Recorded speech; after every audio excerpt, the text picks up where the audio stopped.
Welcome, in this quick and easy tutorial I'll be showing you how to fix Sekiro Shadows Die Twice black screen crash. Alright, if you found this video helpful, please leave a like and subscribe to the channel for more such tutorials. Now first up, gotta go to your search bar and type down %local app data %. Okay, again, %local app data %, and then just click on this file folder.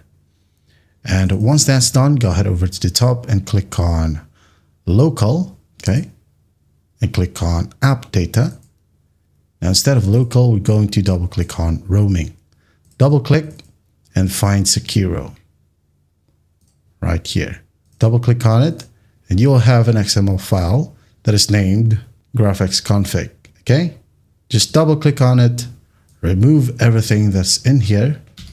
Now go ahead and go to the description below and paste, okay, copy and paste the given code.